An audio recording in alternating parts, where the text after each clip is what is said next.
was thinking earlier when we were talking about whether or not we were heathens because we don't take our kids to church. Mm-hmm. I think we're good.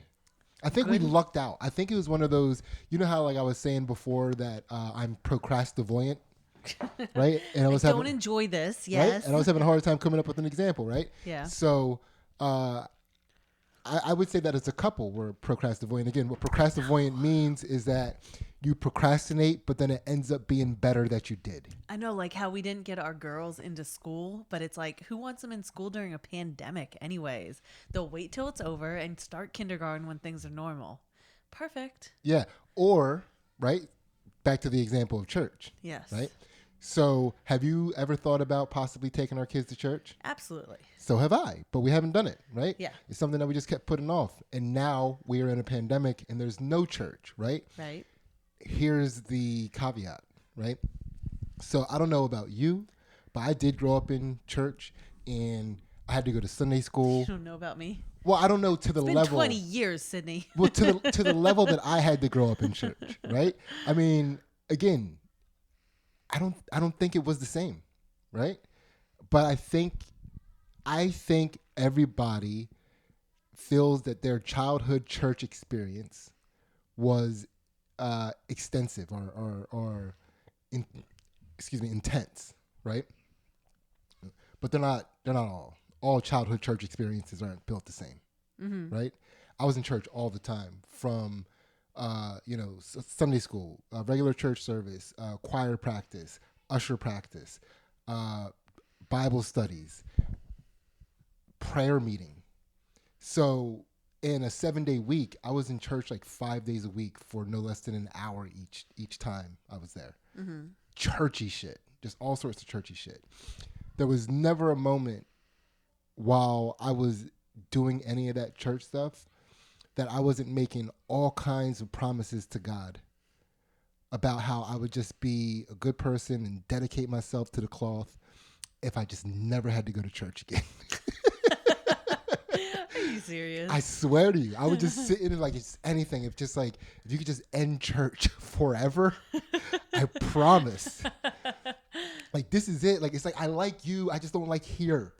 I went to church on Sunday with family. I went to Sunday school voluntarily. Like, the cadets taught it, and me and my friends like went, and it was like fun. Kicking and screaming.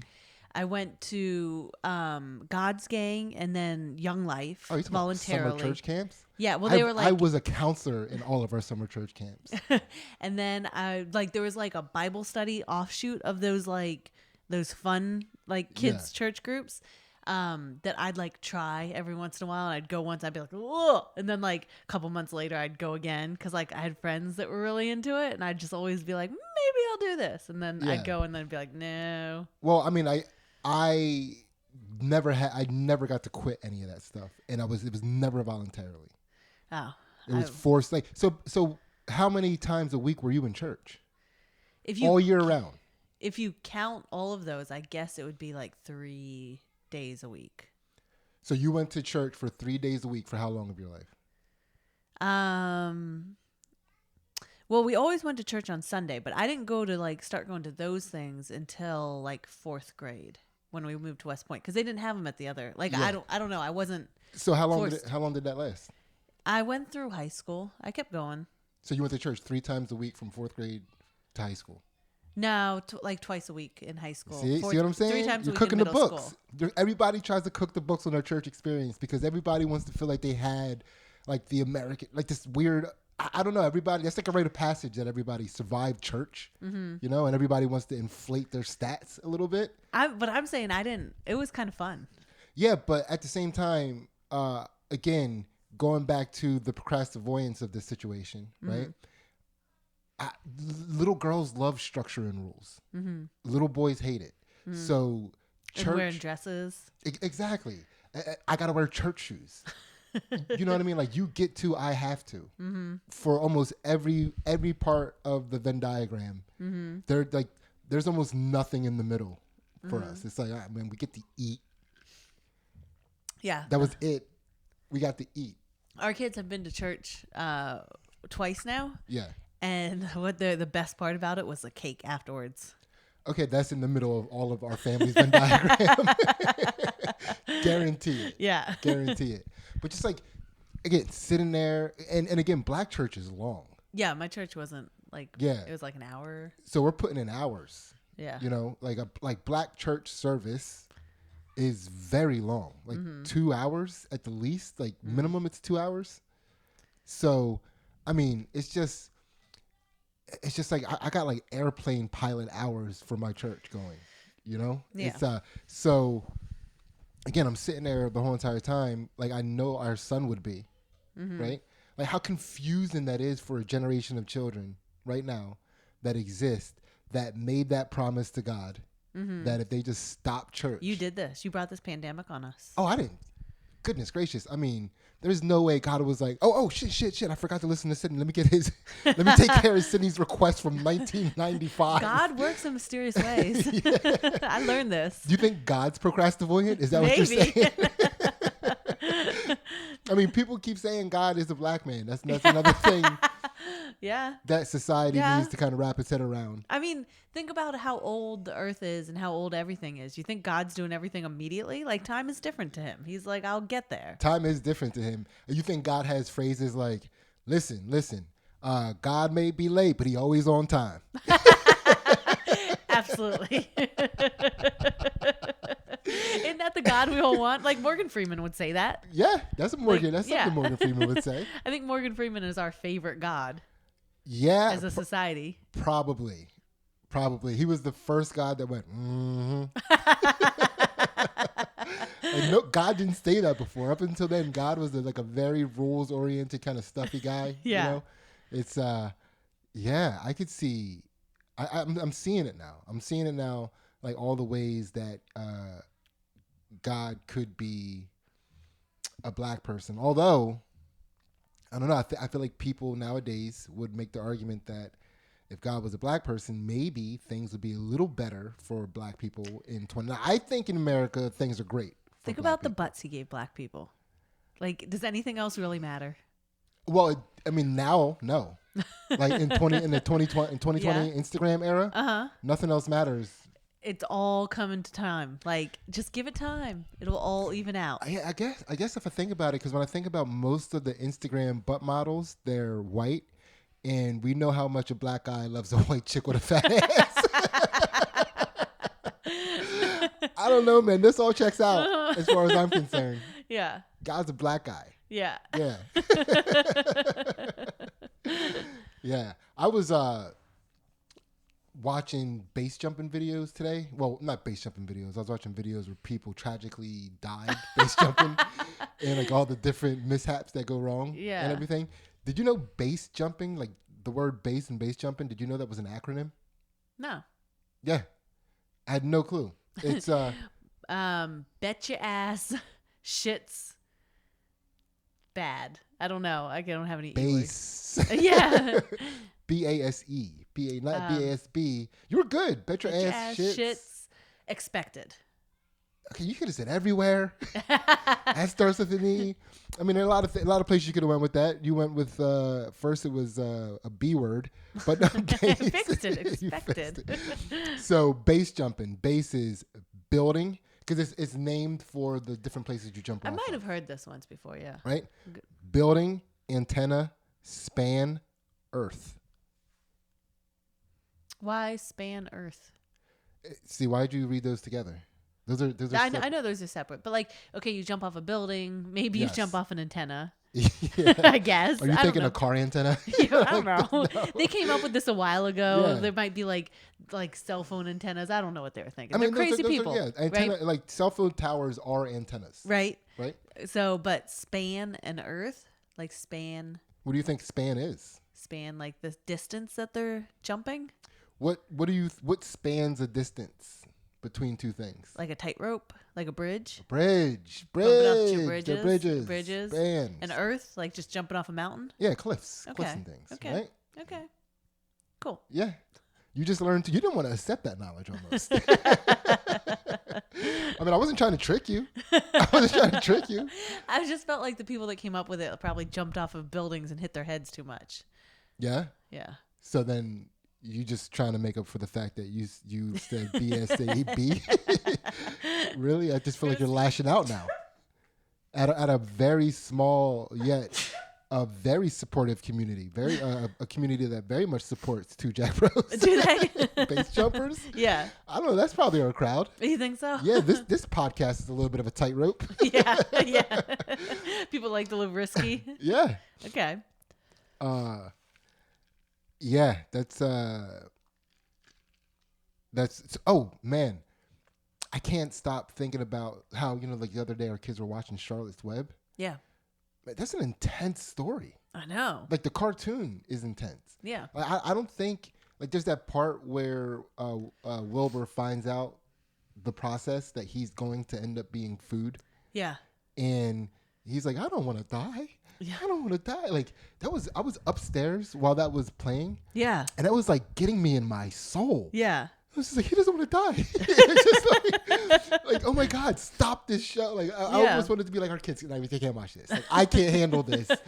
They can't watch this. Yeah, they watched it again. They were like, we're into this. Yeah, I had to leave the house. Yeah. But that's you don't get cartoons like that really deal with that whole cartoon. The whole entire story of Charlotte's Web is about the acceptance of death. Yeah. Yeah. It is from the very beginning. I mean, they're not getting any other things like kids don't get that now. Yeah, and somebody actually dies in it, and it's like no, we've got to move. You know what else we watched? Bambi while we were up at my mom's. Yeah, Death. So I think that has a lot to do with the way this younger generation is now. They don't get enough death. I think they're scared. And they've never ever been told how about death or how to accept death. They don't have anything in culture that kind of trains the mind to accept the realities of death. And I feel like they are out there without that conditioning, and they're just afraid to die. And that's why everything seems so dire in matter of life or death to them. Yeah. Because they don't there is no separation to them, because the fear, because they've never been able to curtail their fear of death in any way, shape, or form. All fears lead to that extremity. Yeah. So. No, I agree with you. I think there's a whole disconnect. Like, people aren't connected to their bodies, to their souls, to their beings anymore. And they're just, so when you, like what you're saying, when you get the anxiety and it flushes over you, you don't know what to do with it. You don't know what level it is. You don't know how extreme it is. And so like you're saying, everything is the end, is the anxiety, is the everything is suffering. Everything is like so extreme because they're just don't know. They're afraid of death out there. And they've not experienced anything that they've come through. So it's like there's no like rock bottom, or there's no like, oh, well, remember that last time when things were rough and we got through it? It's like oh, well, that was trauma. I had trauma. Yeah. It's all trauma. Almost every single one of our childhood stories involve like tragic death immediately. Yeah. It's like you said, Bambi, right? Charlotte's Web, Dumbo. Dumbo. Like all of the classics. Yeah, lock his mom up. Yeah. Yeah. He never saw her again. He saw her. He saw her again? Did he see? I think he saw her again. I don't know, but Dumbo is an intense movie. That's an intense fucking movie. What about Feifel, America's Tale?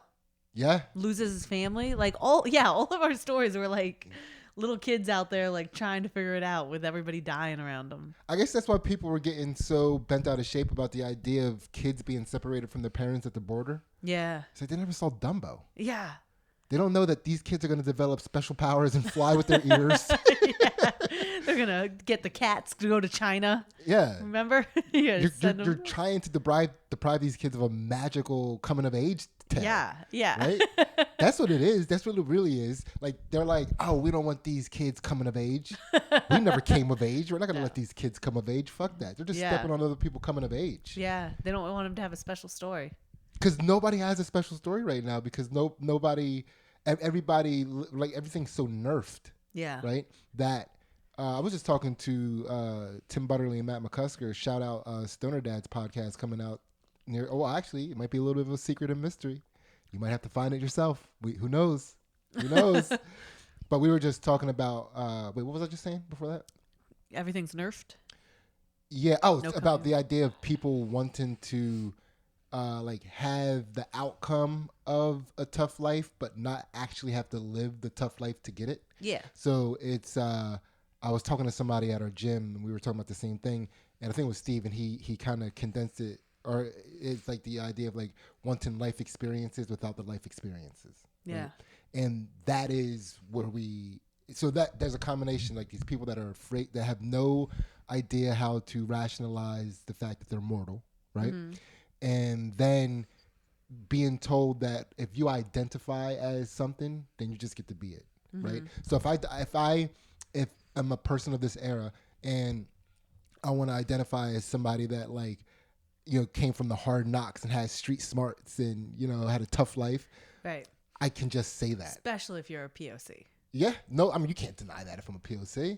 Like, even if I grew up in a cul-de-sac and went to all the private colleges and my family are like bankers and doctors and stuff, if I wear the right clothes and say it, and like talk the right way, you have to give that to me. I would say almost, and that's one of the things that people have to, like, most black people don't live that life. Like, the vast majority, even black people in bad neighborhoods, it is a small percentage of the black people, even in those neighborhoods, that are living that life. I mean, it was your mom beating everybody up. Was like, definitely it was not everybody else's mom. No, all the rest of them were like victims. A lot of victims. Yeah. A lot of victims in the black community. You know, a lot of witnesses. Yeah. A lot of people that now won't go to that neighborhood. You know, people don't talk about how diverse those neighborhoods are. It was my mom, victims, witnesses, scared people. And your sister. It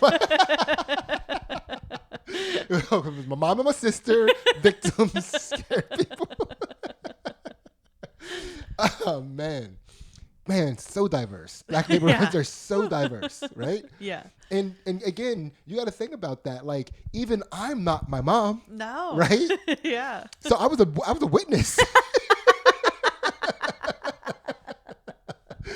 You know?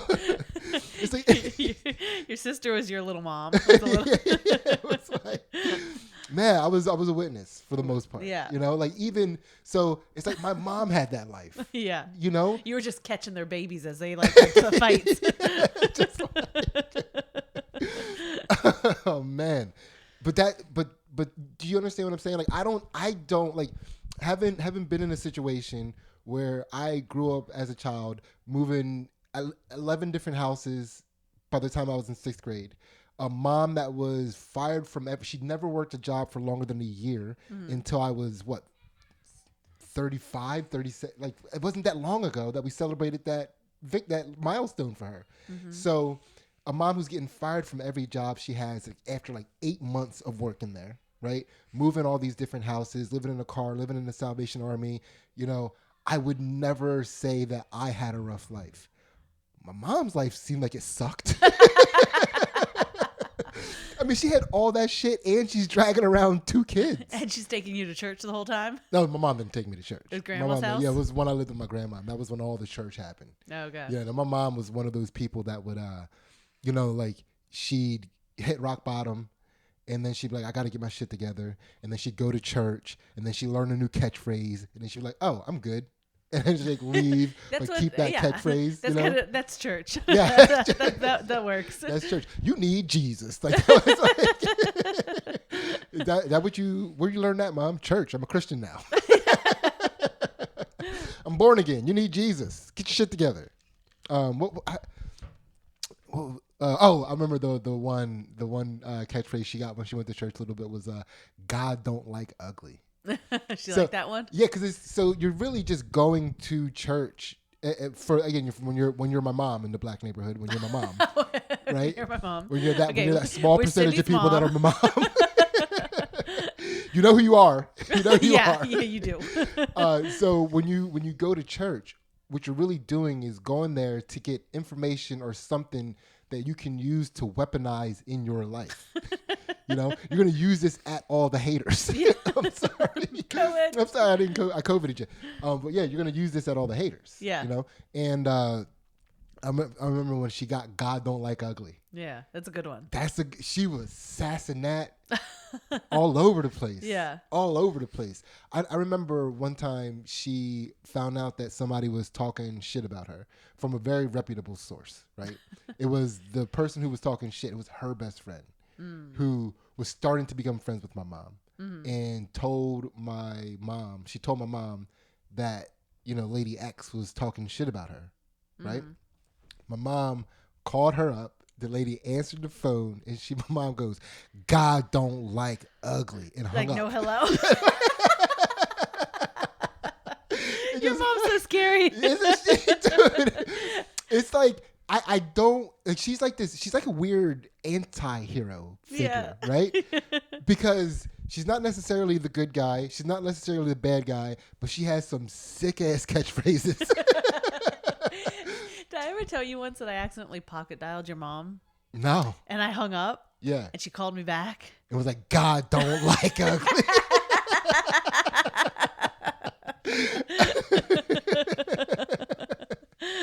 I don't know. What did Robin say? What did she say? She was just like, honey, you don't have to hang up. Like, she was so sweet.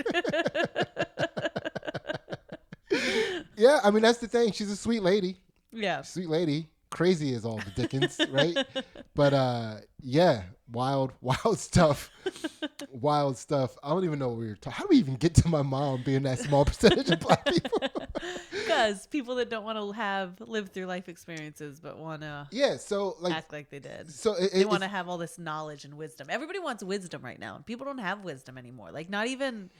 Like, because we were talking about this the other day. Like, we hate old people. And they're the people that have wisdom. And we think that, like, all these, like, 29-year-olds have wisdom. And they're going to, like, tell us the secret of life and, like, what they've learned in life. And it's like, you haven't been through anything. Yeah. Like, you don't know anything. Yeah. And we hate, and we hate the old people. Because they're useless and broken. But, well, see, we made them useless and we broke them. Yeah. Right? Because all old people across all cultures aren't useless and broken. No. But for some reason, in this, like, super advanced society, terrible feet. Our old people got terrible That's feet. where we went with that, yeah. They have bad feet. Bad feet, and it's like... Because we're putting them in soft shoes. See, we have wisdom. Well, that's wisdom. In this house, we talk about wisdom all the time. It's wisdom. Old people should be walking barefoot. Yeah. Barefoot or wooden sandals. That's the Japanese got it. The Japanese, the Dutch, they get it, man. We shame too many people for being out there barefoot.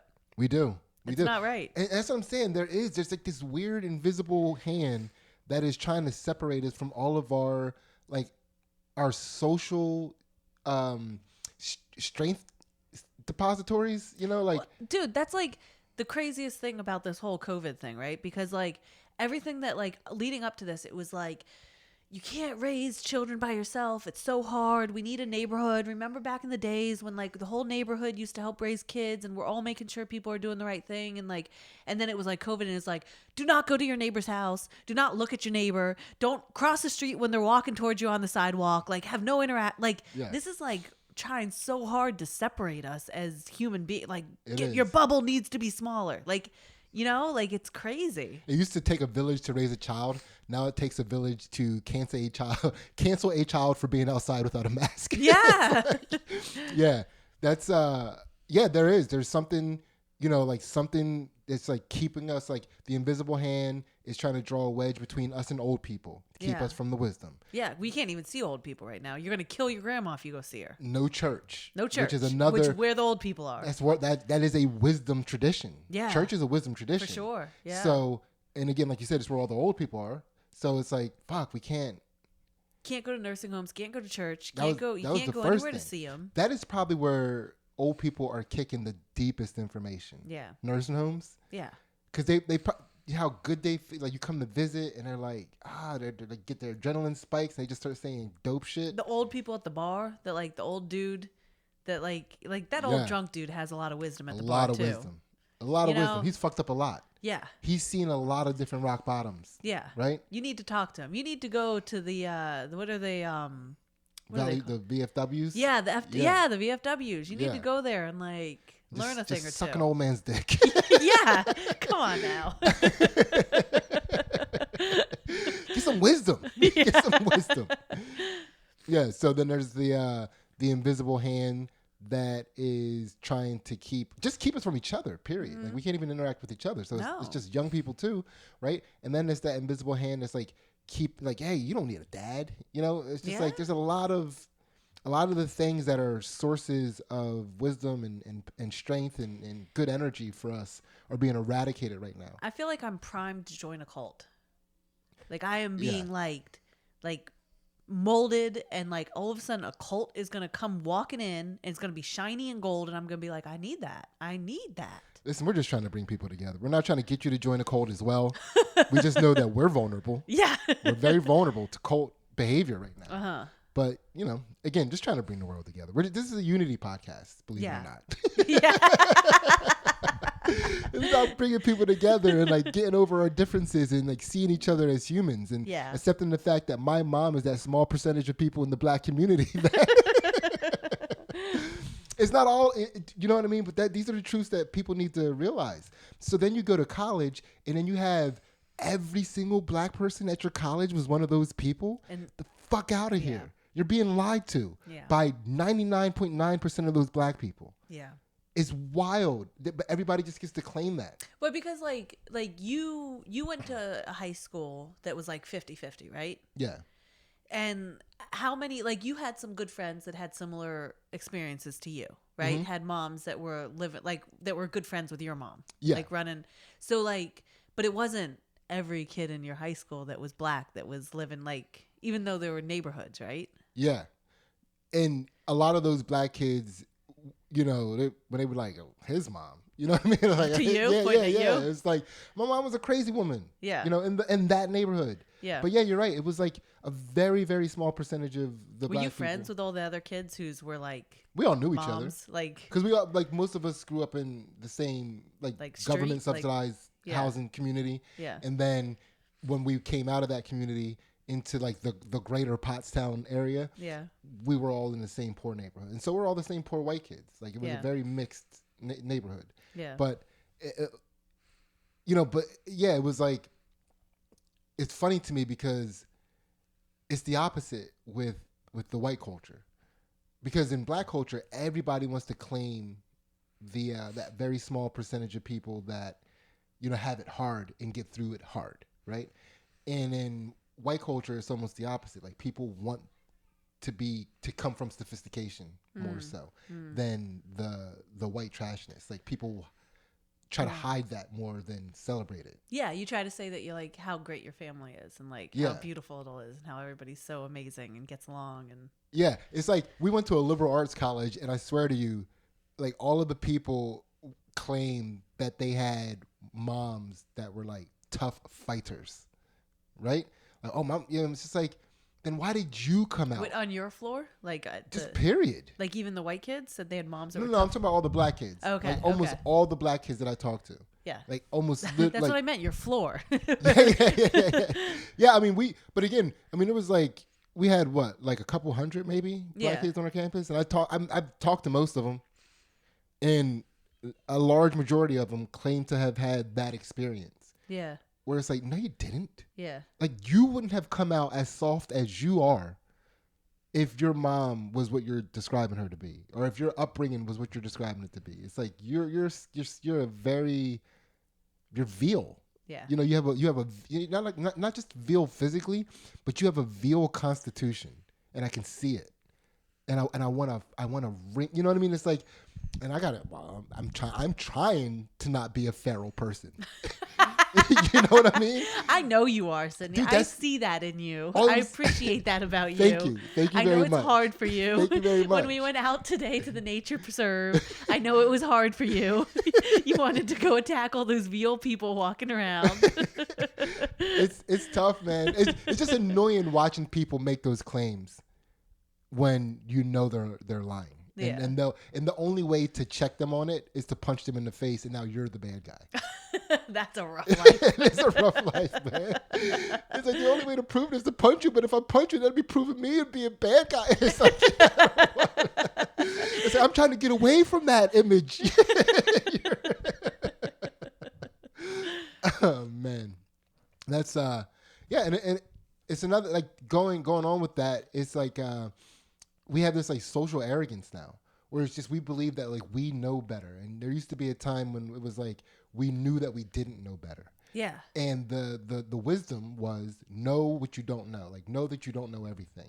That's a very important thing to go through life with. Right, which like went hand in hand with respect your elders, like 100%. 100%, right? And then so now we overuse the word genius. Yeah. Right?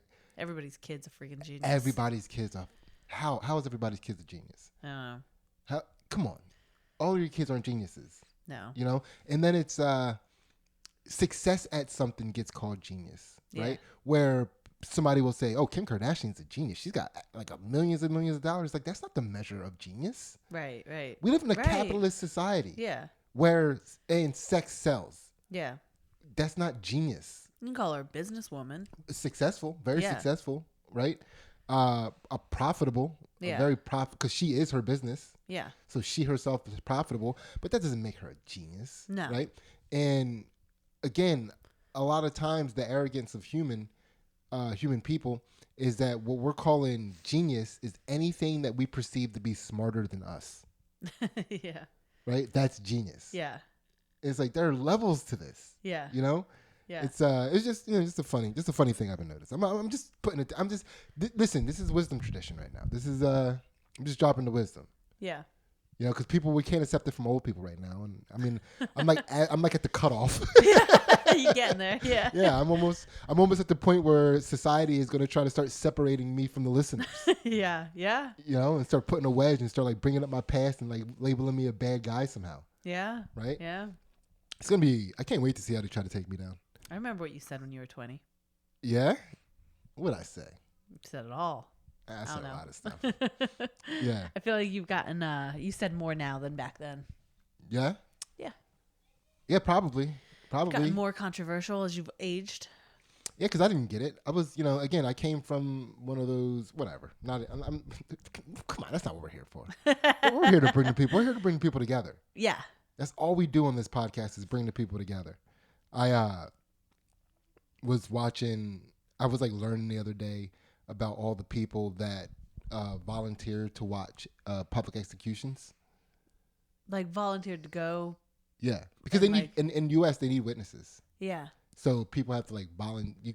A lot of times people volunteer to go do it. Yeah. It's a weird thing. Man, I was watching, what's the guy's name that was Ted Bundy? Mm-hmm. And, when he was being executed, people camped out. They had signs. They were like, kill him. Like when it happened, they were all cheering. It was like celebration time. Yeah. That's so weird. Do you know what, do you know where he was executed by any chance? Because it was Midwest somewhere. There's a place in Huntsville, Texas. Huntsville, Texas is the capital of the world. It might have been Texas. Yeah. That's like all of the deaths in Texas, I think, come through here. Yeah. Yeah, it's a place, and then just a little information for you. I wrote down some information. I got information from reading these articles. Okay. 1982. Wisdom. Share it. Huntsville, Texas. I didn't write down the name of the building. I wish I did that now. 1982. Charlie Brooks was the first person to die of lethal injection. That was the first person? To die of lethal injection. Before they used to shock him? They probably had firing squad for a little while. That's so crazy. Yeah. Right before 1982, huh? We were still firing squad. Yeah. We are old, Sydney. Yeah. I mean, remember that story of that guy out west that he got to choose his method of death, and he chose firing squad? Yeah. It's like, yeah, that's pretty sick. Yeah. And I love that guy. I still think about him every now and again. I'm like, yeah, he's the man. I don't even know what his crime was. Yeah. It's I just know that He took it like a man. Yeah. That was the last accountable person in America. That's what it was. We got, that was like America's firsthand glimpse of what like pure accountability looks like. Yeah. And we were like, no, thank you. Yeah. No. It was your fault. I'm a victim. Yeah, I'm the victim here. I'm the victim. And that person also who murdered is a victim. It's like, Yeah. Oh man. It's but yeah, that's a good time. That's a good time. Yeah, I don't know if I would do that though. Watch a public execution. Oh, I don't know.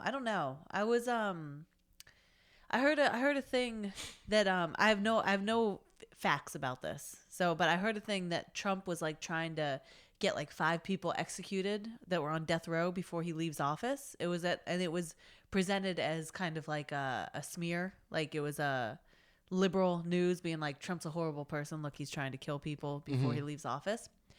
And the person I was talking to, I was like, so you don't believe in the death penalty? Like should we continue to pay taxes for these people? Like, I don't know what they did. If they did something horrible enough to be on the death penalty, do I care about their lives? You know, do they deserve to live? And I don't know. I don't know if I believe in the death penalty or not. There's some flaws in it, right? Well, Right. I mean, let's just say this: all the presidents do that on their way out. Yeah. They like expedite some executions. Yeah. Very common. Why do they do that? I don't quite know. I mean, I don't quite know. I mean, a lot of the power. Well, I mean, a lot of the times, like, executing these people is getting you in the good graces of those communities. Yeah. So it's like, finally he got rid of that monster. Because like we were saying, like people volunteer for this, like crowds go and cheer for this. Like there's like the people that are victims of the crimes of what these humans did to get them on death row want these people to be killed. Yeah. Like it's justice. Absolutely. And then so I forget what I was going to say about that going forward. Because wait, what were we saying about what were you saying before I brought up that all presidents do that? How did you end that last thing? Whether I believe in it or not. Okay, so here where I feel like some of the Yeah. flaws are right. with the death penalty. So one of the guys that Trump was expediting the execution. Oh, of, you know about this? Yeah, I mean, it's like I specifically didn't read that article because I knew it was going to be a smear, and I very specifically remembered when Barack Obama was leaving office, he expedited some executions. Yeah, you let some people out of jail, you kill some people, Exactly. You like you got some busy work you got to get done. You do some old school presidential shit. Okay. Like, old school. This is the work. Yeah. This is the presidential work. Yeah. This is why it's hard to be president. Yeah. Right?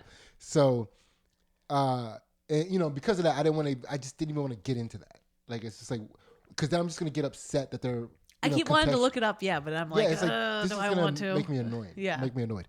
And make me annoying to you. Like, I don't want to read this and then you have to live with me. I appreciate it. Yeah. So, but almost every other article that was about public executions that was coming out because that was in vogue, I was reading all of those. Yeah. And so here's where I feel like the flaw is, because that guy that murdered that Trump expedited the execution of, he committed the murder that he committed and was being executed for when he was 18. He was being executed at the age of 40 or like close to the age of 40, right? Where you're executing 2 completely different people. Yeah. Like the person that committed that crime at 18 is not the same person that you're executing at 40. I mean, the part of your brain that starts to develop the ability to decipher consequences doesn't even finish developing until you're 25. 18, yeah, shit. Right? Yeah. Could you imagine having to be accountable for decisions you made at 18? Remember I was telling you about that documentary that I was watching that was about the lady who she was a therapist and she ended up being involved with all the serial killers when people were first learning about serial killers. Mm-hmm. And she was really upset that they executed Ted Bundy because she wanted to study him and learn from him, because he had this whole thing, like he had a whole persona about him. Yeah, but think about that. Think about how the other serial killers who weren't as charming or as cool felt. Like she's like campaigning to like, wait, no, you can't murder him. I mean, he's cool, but you can't murder Ted Bundy. There's so much to learn from him. He's so smart. I mean, that guy's a fucking idiot. But well, there was one guy that was being held in jail, and she was just like, we hit it off, like, and she was like that she became friends with him, and she was like, I think one of the reasons we became such good friends, and her whole thing was about multiple personalities, like she had a really strong interest in that, was because she's like, I enjoyed every one of his personalities and I treated them all the same, so she thinks that's why her and this guy had such a rapport. You think most of his personalities were probably black, huh? That's why. And she was okay with it. Yeah. She was just like, it was like he was white, but then all of his personalities were black, and she didn't want to be offensive to any of them. And she's like, and I treated them all the same. Yeah, and she's like so proud of that. Yeah. But like they wanted her to get him out of the hospital where he was being held.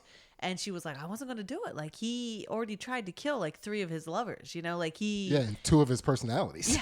Yeah, he didn't succeed yet. But, like, she was like, no. And, like, and then some other doctor came in and testified for him to, like, get him out of the hospital. But, I don't know why I said that. But, like, it was just interesting because she was like... she, again, saved Ted Bundy, but this guy who I, guy who I... Well, and it was reminding me of, remember when we were talking about, like, you should use humans that are...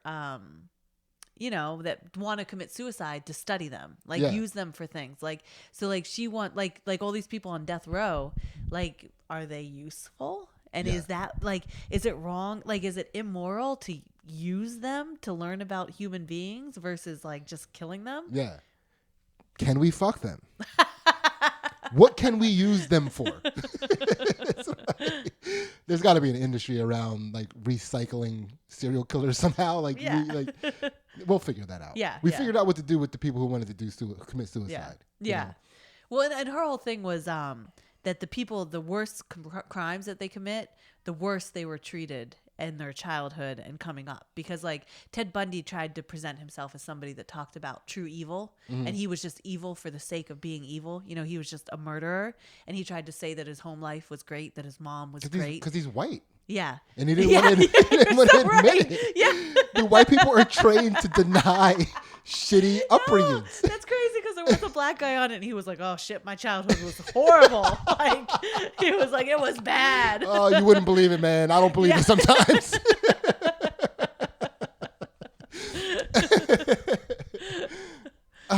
Checks out. Yeah, that all makes sense sure. so far. Yeah. I don't necessarily think he was denying his existence, but I think he was probably embarrassed by it. Yeah. And so like she wanted to continue to talk to him to like tease out like what really was done to him to make his brain malfunction in this way, like, because she didn't believe in like that there was true evil. Like, it was, people are treated a certain way, then their brains react in a certain way, people have tumors in their brains, like she like the medical side of things. So like you see like their, what's it called? Their glotta, their amygdala.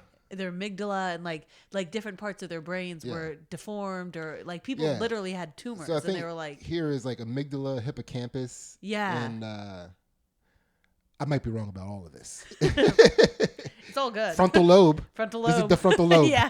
This right here, frontal lobe. Yeah, but like to study the science of like what's like going on in their brain to make them lose this touch with reality, which thinks that allows them to kill other people and be okay with it. Yeah, but that's also too, I feel like you got to admit that there's something very human about murder. Yeah. And the fact that we don't do it is that was mostly the intervention of living in societies. Yeah, that was her whole thing. She was like, why do I not kill people?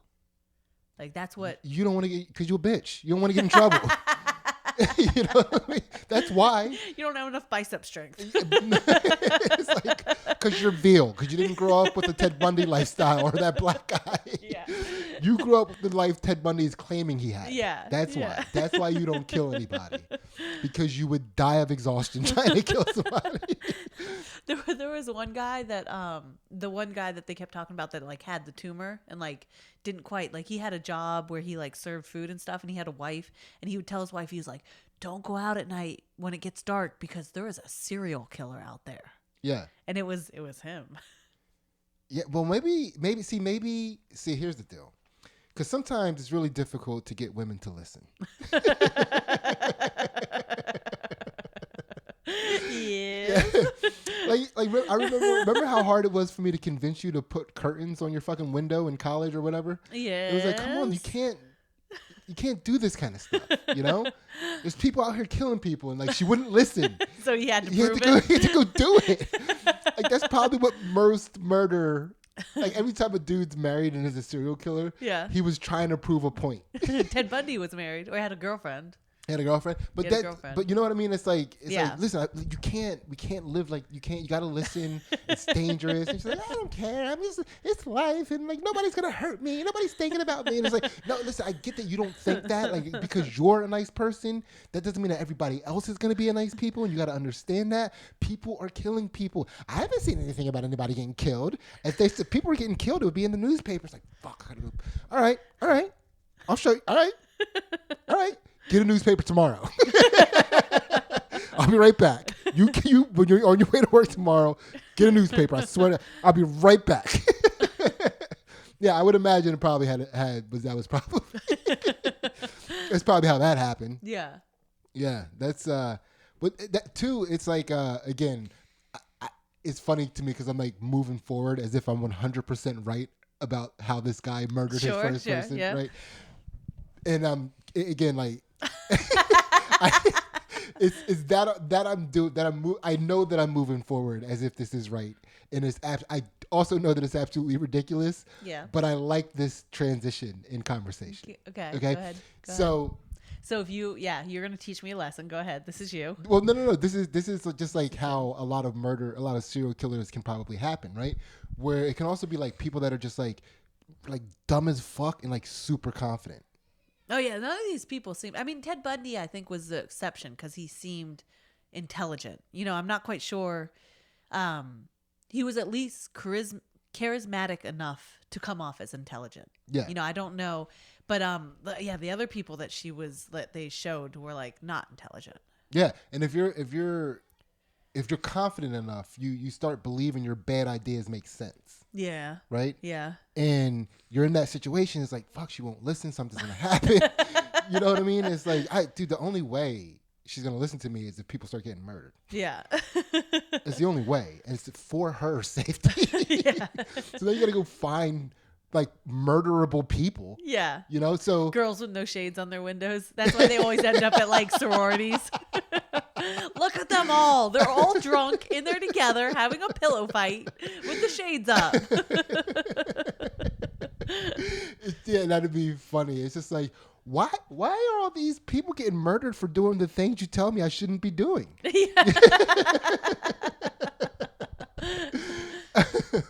Like going out to eat by myself after 8. Like it's just what? Yes, that's how that happens. I mean, you know what I mean? Like that confidence. And I feel like you can see, you know, 'cause fortunately we have more outlets for super confident idiots.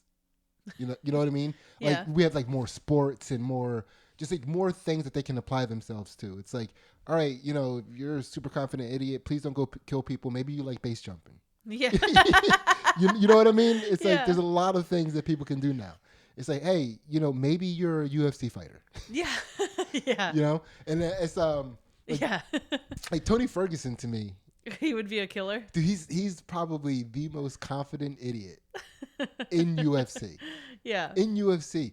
I mean, if you are not familiar with Tony Ferguson as a non-fight fan or non-UFC fan or non-MMA fan, you got to look this guy up. I need to listen to another one of his interviews after you say that. They're so hard to listen to because Really? it's like, this is fucking nonsense. He didn't do it. I felt like he did a Joe Rogan that was like...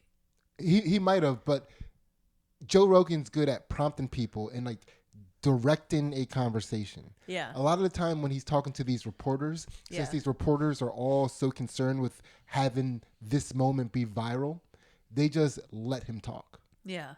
And you can learn a lot about a person when you just let them talk. Yeah. And this dude is a super confident idiot. Yeah. Super confident, super fucking idiot. Yeah. And he's one of these people that, you know, we always talk about succeeding the wrong way. Yeah. Like it's a very dangerous, one of the most dangerous habits that you can develop is succeeding the wrong way, because then you start adhering to the wrong way as the right way.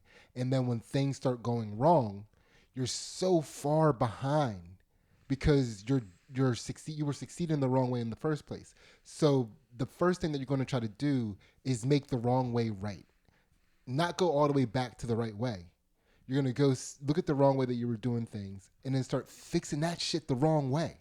Right? Now you're stuck in this cycle of stuck in the wrong way of doing things. Right. So Tony Ferguson. So let me give you an example of some of the things that Tony Ferguson has done. Well, one example, and then we'll go into the example that happened recently. So he was slated to fight somebody, and I forget who it was. He was supposed to fight. That person had to back out of the fight for whatever reason. He still made weight. Now, right, that was him. That was him. Tony Ferguson. He still made weight. Now, David Goggins praised him for that. He praised him for that, but David Goggins isn't a fighter, and also he praised him for it like when he did it, which is good. You can praise him for it when he did it, because when he did it, it was like, oh, this is crazy, this is extreme. He's proving a point. He's sending a message to all those other fighters, like, I'm here for it. I'm serious. I'm dedicated. But then he got scheduled to fight a week later. He wasn't expecting to get scheduled to fight a week later before he made weight. And we were just talking about this, that people are cutting like 30 pounds in like ridiculous amounts of It takes a lot poundage. out of you. Yeah. It takes a lot out of you. And to do that back-to-back weeks. Yeah, that's crazy. That's crazy. Yeah. Right? It's not smart. He spent 2 weeks in a weight cut. Yeah. For the most part. That's not going to be good for you. Not at all. And then the fight that he had, he looked very flat-footed, very lethargic. Right, because you barely put that stuff back on. Like what they say after, I had a nutritionist tell me that like after an MMA fight or after, you know, like you cut weight for jiu-jitsu, you have to eat some like 20,000 calories the next day to get back to your baseline. Right? But if you get scheduled for a fight the next week, you're not going to be packing on the carbohydrates to take yourself back to baseline. Yeah. You're depleted. Yeah. And you're going to stay depleted because you're like, oh, I've got to make weight again. The dude stayed depleted. Yeah. Right? And then he goes and he loses that fight. Yeah. And he looked depleted. He looked like a depleted man. Very tough guy. He stayed in the fight. He got pummeled but never gave up. Right. They stopped the fight just because it was the humane thing to do. And so then flash forward to this fight that he just had yesterday. He just had a fight yesterday. And all week I'm watching the UFC Embedded, which they follow them each day leading up to fight week, or each day of fight week leading up to the fight. So there's 6 episodes. Mm-hmm. Starts on Monday, and they have ridiculous production company abilities. So they film it and they cut it up and put it out on the same day, right? So, or maybe it's like the next day or whatever it is. But it's quick. It's quick. It's very quick. So on Friday, the Friday before the fight was on Saturday, or maybe it was Thursday, but even then, that's too close. He and his camp, they go to a trampoline park. What?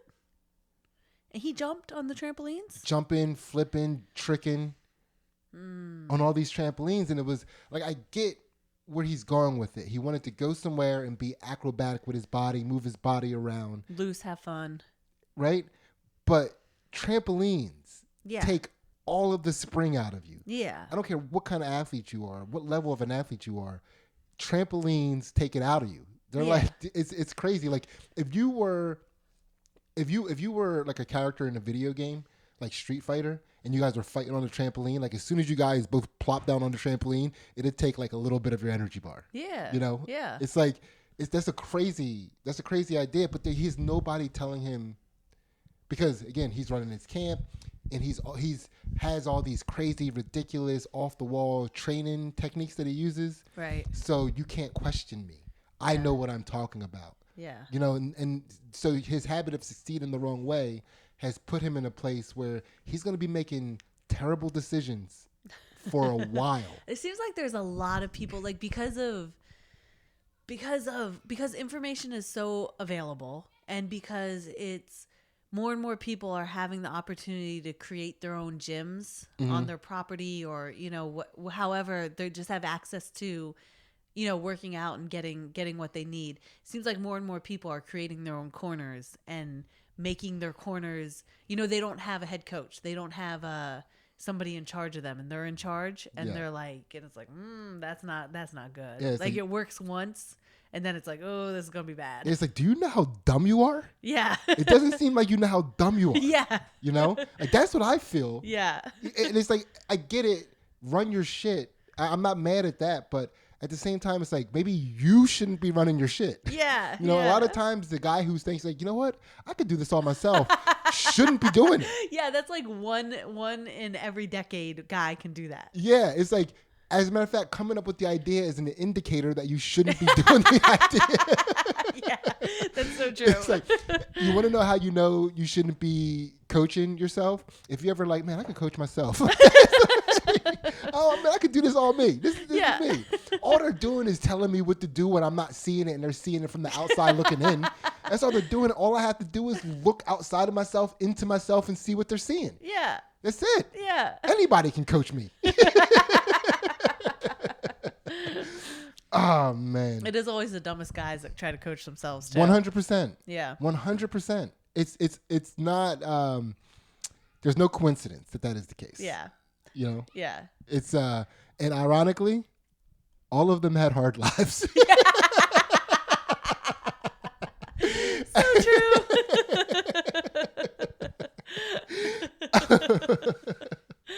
Yeah. Oh man. I think we're good here. We're good here, ladies and gentlemen. Did we bring the world together?